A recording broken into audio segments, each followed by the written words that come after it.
Hello and welcome to the BIS talks on service quality management systems as provided in IS 15700 Quality Management Systems. Requirements for service quality by public service organizations. As a nation bursting with potential, India yearns to establish itself as a global frontrunner in the public sector.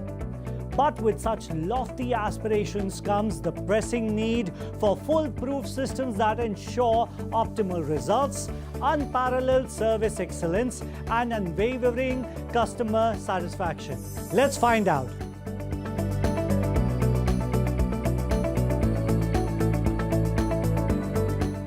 Every public service organization has a responsibility to provide efficient service to the public.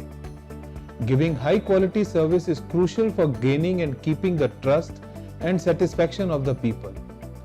One challenge in doing this well is that service providers and receivers might have different ideas about what makes a service excellent, satisfactory, or just okay. This is where service norms come in. If there are clear and widely known norms, people using the services know what to expect and those providing the services know what they need to do. Sevottam is an important effort by the government to improve public services and empower citizens. It's all about aiming for excellence in how services are delivered to the public. Derived from the Sevottam principle, the Indian standard IS 15700 has been created as a generic standard specifying system requirements with a particular focus on service quality, on public grievance redressal, and citizen interface. The fundamental tenet of this standard is laying down and clearly communicating service norms in the form of a citizen charter, establishing and maintaining norms for grievance redressal, and taking necessary steps to ensure that the norms are known to the public and are consistently met. The adoption of IS 15700 by any organization providing services would result in the efficient, effective, and transparent delivery of services to the public, leading to increased customer satisfaction and an ongoing commitment to improving service provision.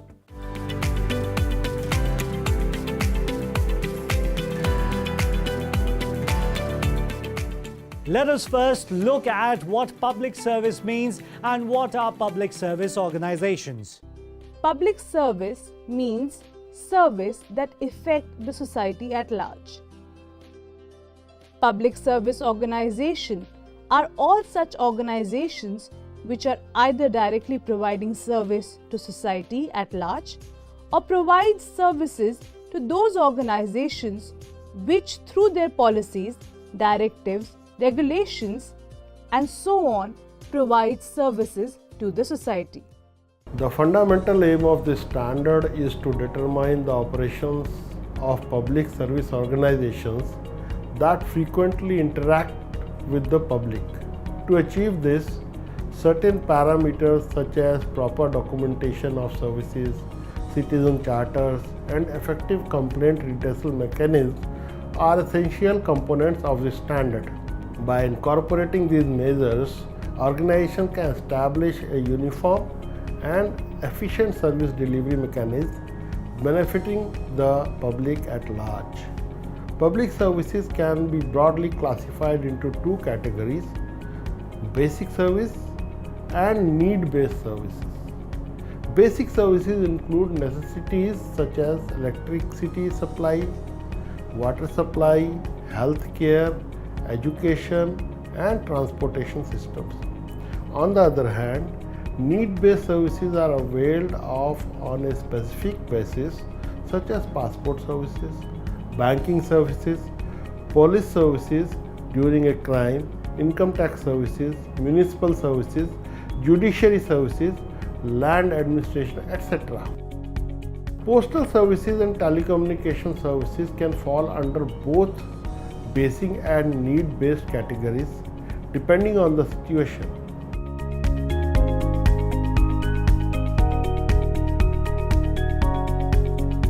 Let us understand the key elements of this system. how it is applied, its benefits, and how BIS is a torch bearer in implementing it for the organizations providing public service. Now let us understand the basic requirements of this standard. Documentation requirement is one of the foundation requirements of this standard. While implementing this standard, the organization shall develop and maintain documentation to ensure effectiveness of its services and function. The extent of documentation could differ from one organization to another due to its complexity of its process and interaction, size of the organization, and competence of person. The Service Quality Management System documentation usually includes the following: Service Quality Manual, Citizen Charter, documented procedure, work, instructions, etc. External documents such as applicable legal requirements, acts, guidelines, etc. The organization also needs to establish and maintain a service quality manual that includes the scope of the service quality management systems, service quality policy, service quality objectives, complaints, handling objectives, personal responsibility, and authority within the standard scope, documented procedures, a description of service, processes, and other documents necessary for effective planning, operation, and control of its services. Similarly, the Control of Documents clause requires that all documents required by this standard or identified by the organization as essential for its service quality management systems be approved for adequacy before issue, reviewed periodically, updated as necessary, and reapproved. Any changes made must be identified and clearly stated, and documents must be legible and identifiable, indicating their current revision status. Now let us understand another basic requirement of this standard: management responsibility. Let us hear from Officer of MSCD. IS 15700 requires a deep involvement of top management for establishing, implementing, maintaining and continually improvement of a service quality management systems by establishing a service quality policy, working group for preparation of citizen charter, setting up quality objectives and complaint handling mechanism, along with conducting timely management review. Another critical aspect of this standard is customer focus, wherein top management ensures that the customer requirements are determined and met with the aim of enhancing customer satisfaction. Additionally, the standard requires the establishment of service quality objectives consistent with the service quality policy. These objectives should be measurable and documented and should take into account the internal and external context of the organization, the input of customers and other stakeholders, any relevant legal, statutory and regulatory requirements, and financial, operational and other organizational requirements. The establishment of a working group for the formulation and review of citizen charter is another crucial component of the standard. Top management should constitute this group, including representatives from top management, middle management, staff association and unions, customers and other stakeholders. The selection of team members should be done transparently and the details of which should be accessible to the public. Similarly, top management should appoint a nodal officer with responsibilities and authority that include ensuring the processes needed for the services, service delivery, citizen charter and complaint handling are established, implemented and maintained. Acting as member secretary of the working group for formulation and review of the citizen charters, reporting to top management of any complaints that have a significant impact on the organization, reporting to top management on the performance of the service quality management systems and the planning and organizing internal audits. Finally, the standard mandates that the top management should review the organization's management systems for service quality, citizens charter and complaint handling at planned interval to ensure their continuing suitability, adequacy, efficiency and effectiveness. This review should include assessing opportunities for improvement and the need for changes, including the service quality policy and objective. Record of management review should be maintained. Resource management is also a very important parameter for success of quality in services. Resource management means deployment of organizations' resources in most efficient and an effective way, when and where they are needed. Let us understand these requirements for BIS officer. Next comes the requirement for the organization to determine and provide resources for the effective implementation of management systems for service quality, citizens charter and complaints handling. The resources provided should include human resources, infrastructure and work environment. Another point to consider is that the organization must ensure that personnel are selected based on their capability to satisfy defined job specifications. Furthermore, the personnel must be trained to understand the tasks to be performed and the objectives to be achieved, including how they contribute to the achievement of objectives. The personnel must also be aware of their responsibilities, such as promptly reporting on the complaints, feedback that have significant impact on the organization. Additionally, they must be aware of the procedures to be followed and information to be given to customers. It is important to note that training records should be maintained. Moreover, organizations should ensure that personnel who are in direct contact with customers are available and accessible as specified. They should also be sensitized to treat customers in a courteous manner, respond promptly to customers' inquiries, complaints, provide accurate, updated and complete information and possess good interpersonal and communication skills. Lastly, the organization must determine, provide and maintain infrastructure and work environment necessary for effective service quality and complaints handling. Therefore, there are some key elements of service quality management systems: citizen charter, service provision and complaints handling. Let us understand in details. Citizens Charter.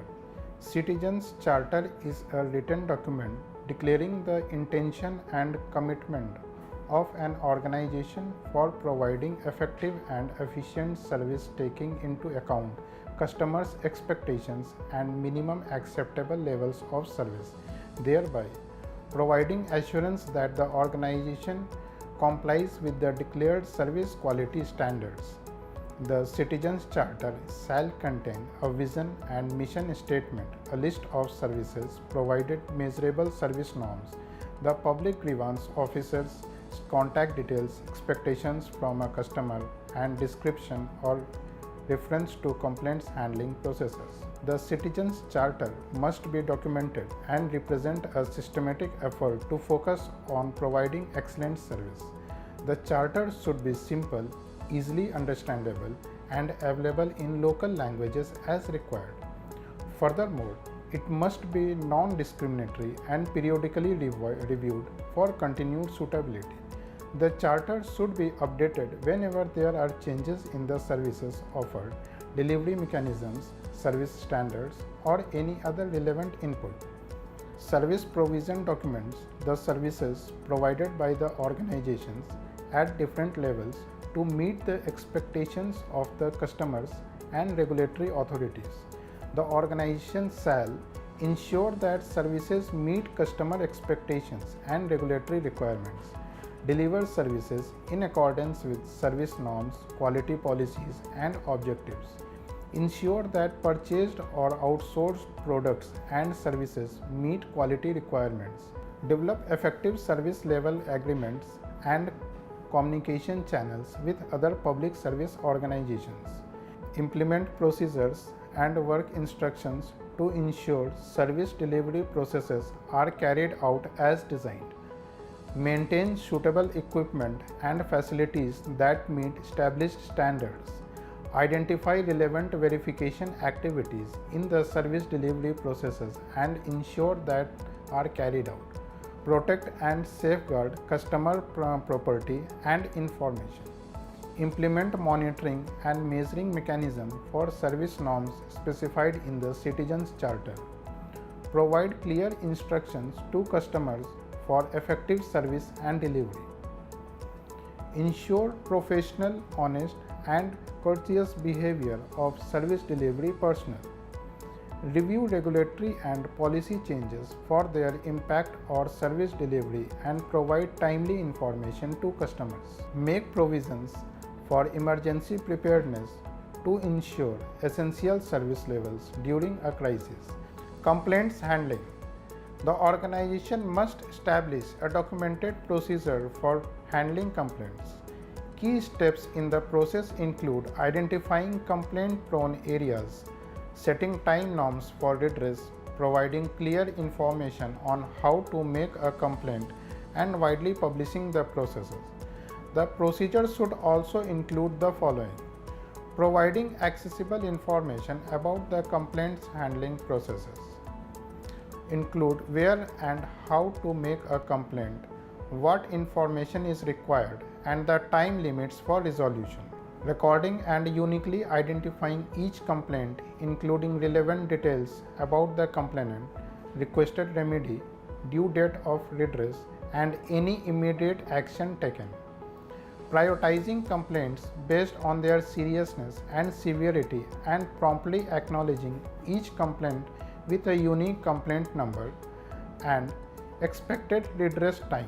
Conducting an investigation of relevant circumstances and information relating to complaint commensurate with its seriousness. Communicating the decision to the complainant promptly and providing feedback mechanism to ensure that they are satisfied with the outcome.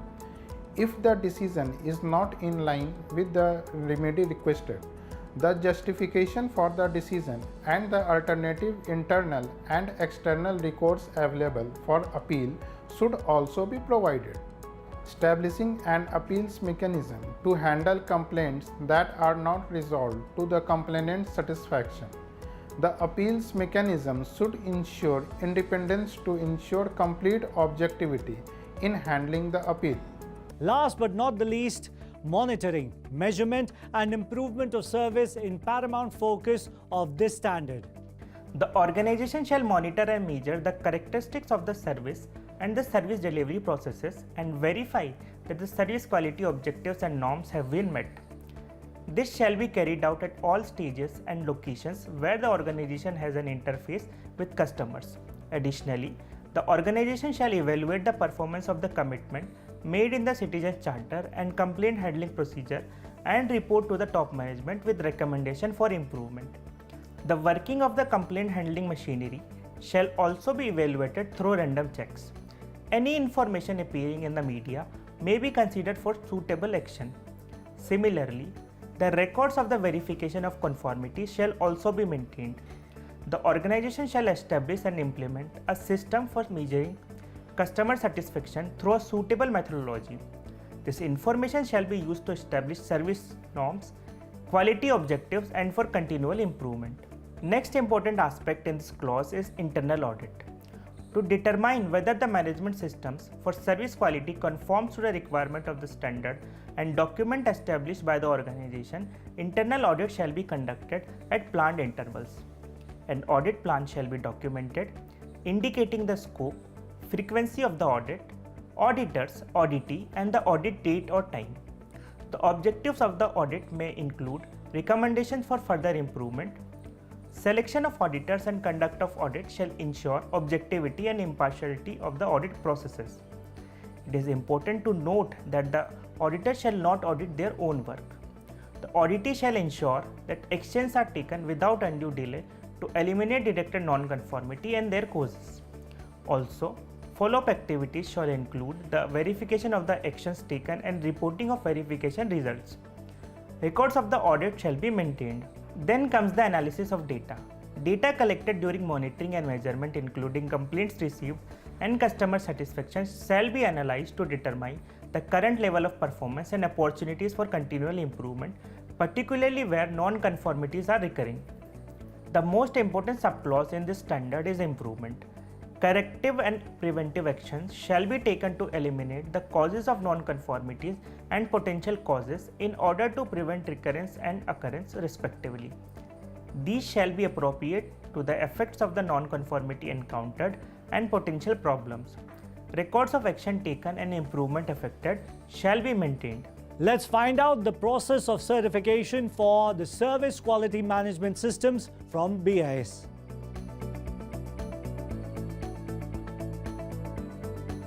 Organization desirous of obtaining system certification as per any management systems standard has to do the following. Implement the requirements of the standard in the context of the organization. Develop various type of documents like manual, if required, procedures, policy, objectives, targets, operational risks, etc. as required by the standard. Get the documents approved from authorized person and circulate to all departments and create awareness. Complete one cycle of internal audit of departments, including top management, and one cycle of management review to ascertain that standard is in place and giving required results. Then you make application to BIS on BIS portal. To submit your application, identify the regional office under whose jurisdiction the premises is located and contact the concerned management system coordinating officer. MSCOR will guide you about the process of application.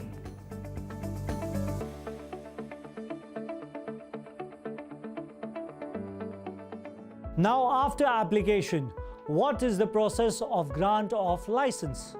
The concerned regional office processes the application for grant of license. This includes audit of applicant in two stages named as Stage 1 and Stage 2 audits. These audits are carried out to gain sufficient evidence related to conformity to the management systems implemented by the organization. Now, what is Stage 1 audit? The purpose of Stage 1 audit is to assess the organization's preparedness for the Stage 2 audit. During Stage 1 audit, following things are verified: scope and boundary of the implemented management systems, type of services covered, processes involved, and relevant statutory and regulatory requirements. Then confirmation of the information submitted in the application.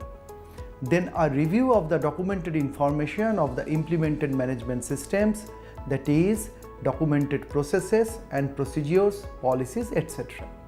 If any non-conformity is observed in Stage 1 visit, the same are communicated. After satisfactory actions are taken and communicated to MSCO with supportive evidence, Stage 2 audit is planned by Management System Certification Coordinator. Now, what is Stage 2 audit? The purpose of Stage 2 audit is to evaluate implementation, including effectiveness of the management system to be certified. Following activities are undertaken during Stage 2 audit. Information and evidence about conformity to all requirements of management systems under certification, performance monitoring, measuring, reporting and reviewing against performance objectives and targets, ability to meet statutory, regulatory and contractual requirement, operational control of the processes, etc. Audit of all departments as per schedule is carried out, relevant evidences are collected, verified.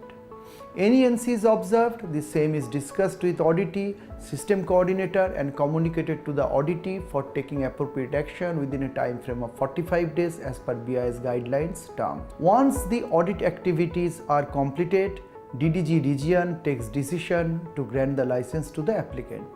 The license is granted for 3 years, during which there will be 2 surveillance audits conducted at an interval of 1 year.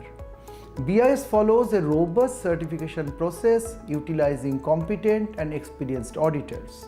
Over the years, as the management system stabilizes, the organization can make use of this management system as a tool to improve the system. Undoubtedly, BIS Management Service Certification Service provides confidence to the interested parties, ensures improvement of processes on a continuous basis, ensures objectivity, confidentiality, and impartiality in the certification process.